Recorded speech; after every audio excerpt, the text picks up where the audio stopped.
Welcome back, everyone. We're diving deep today into the world of Indian dairy. Exciting. Yeah, so we're going to be looking specifically at Parag Milk Foods Ltd. Okay. And we've got a ton of information to sift through. Oh, wow. Yeah, we've got their financial reports, those lovely spreadsheets full of numbers. Uh-huh. We've got their presentations for investors, even a letter to the BSE. The Bombay Stock Exchange? That's the one, and also the NSE. National Stock Exchange of India. So we've got this all-access pass to see what's going on behind the scenes. I like that. A backstage pass. Exactly. So Parag Milk Foods Ltd. Yeah.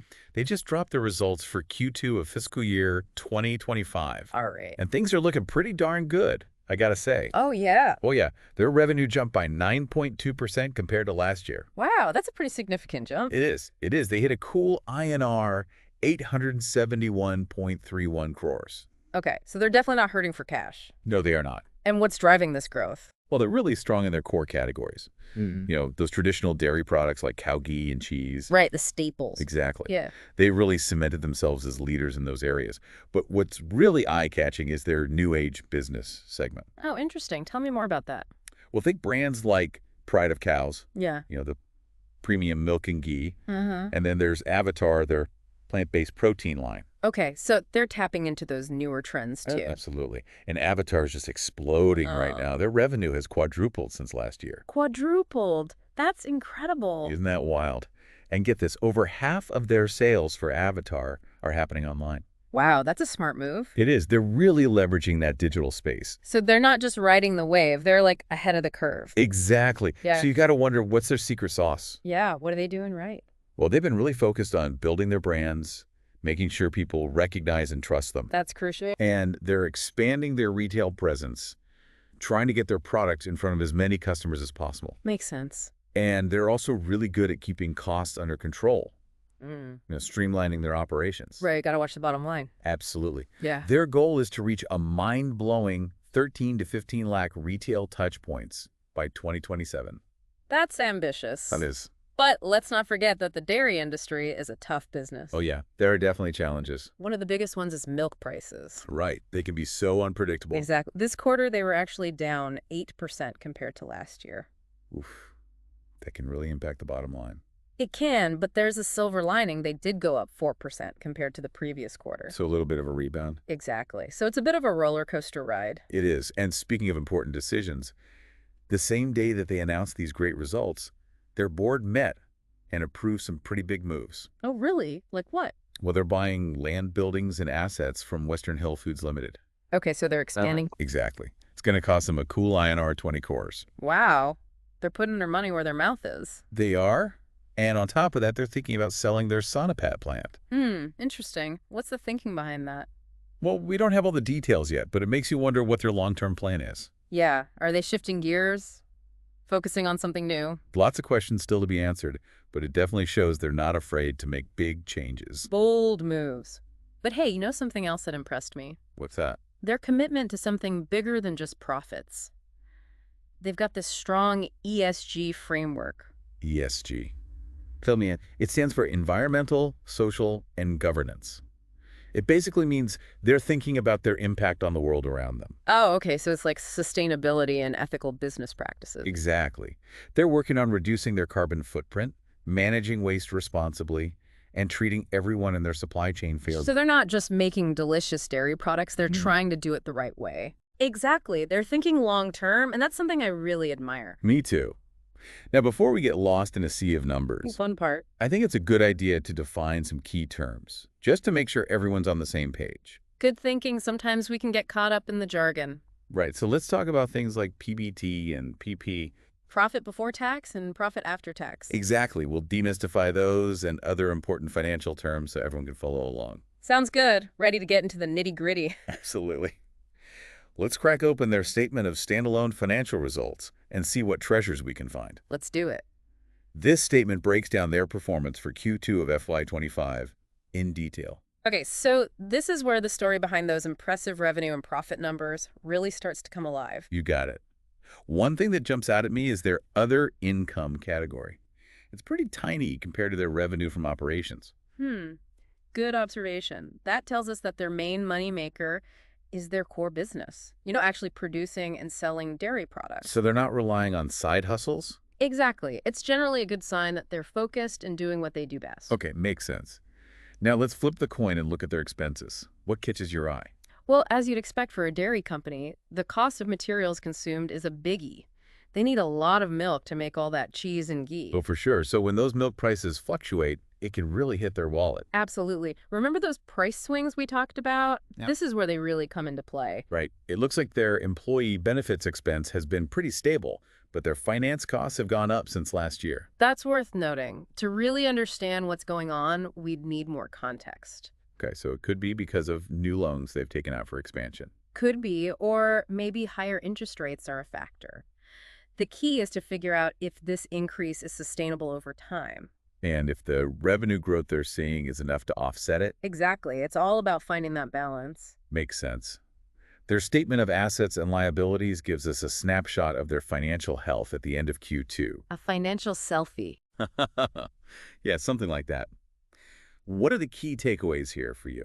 Well, one thing that stands out is the amount of money they have tied up in inventories, which is pretty typical for a dairy company. You got to have product ready to go. Makes sense. You can't exactly whip up a batch of cheese overnight. Nope. But it does mean they need to be really careful about managing those inventories efficiently. Right. You don't want a warehouse full of spoiled milk. Exactly. Waste, not want, not. And their trade receivables are pretty substantial too, meaning they're selling a lot of products on credit. Right. Which can be risky if customers don't pay up on time. It's all about managing that cash flow. Now, their standalone statement of cash flows is where things get really interesting. This shows us the actual movement of cash in and out of the company. So it's like watching the money flow in real time. Exactly. And the good news is their operations are bringing in more cash than they're spending. That's a healthy sign. It means their core business is profitable. Awesome. But I did notice that their investing activities are using up cash, mostly because of those investments in property, plant, and equipment. Right, those are the big ticket items, but remember, they've got those ambitious expansion plans. So it makes sense that they're investing in growth. It does. Sometimes that leads to negative cash flow in the short term, but it's all part of their long-term strategy. They're playing the long game. Exactly. And it looks like they're using borrowing to fund those investments, which probably explains those increased finance costs we talked about earlier. It's all connected. It's like a financial web. It is. These financial statements are like pieces of a puzzle, and when you put them all together, you get a clearer picture of the company's health and strategy. I like that analogy. Speaking of a bigger picture, let's shift gears and look at their consolidated financials. This includes their subsidiary Bogalaxmi Dairy Farms Private Limited. Okay, so we're looking at the entire group now. Right. And the good news is the consolidated results show a similar positive trend to the standalone figures. Revenue is up, profits are up, and they're managing their expenses well. That's reassuring. It means the whole group is performing well. And their consolidated revenue is actually a bit higher than their standalone revenue. So that subsidiary is definitely contributing to the top line. That's a good thing. And take a look at their consolidated statement of cash flows. It shows a strong amount of cash generated from their operations even after paying taxes. So they're generating cash from their core business activities. Exactly, which is another positive sign. It definitely is. So we've dug into the numbers and they're looking pretty good. But there's more to a company than just its financials, right? Oh, absolutely. What else can we learn from their investor presentation? Well, their investor presentation gives us a peek into the minds of the people running the show. It shows us their strategic focus, their marketing efforts, how they're positioning themselves in the market. So it's like the story behind the numbers. Exactly. We get to see the why behind the what. Perfect. Let's dive into those details in part 2 of our deep dive. I'm ready when you are. So their investor presentation is really interesting. It does a great job of kind of showing the thinking behind the numbers. Yeah, you get a sense of their strategy. Right, like they talk about focusing on both their core categories and their new age businesses. There's a good balance. Right. They're not giving up on those traditional products like cow ghee and cheese. Right, those are their bread and butter. Exactly. Yeah. But they're also embracing those new trends with plant-based protein and premium dairy, like their Pride of Cows brand. They're covering all their bases. Exactly.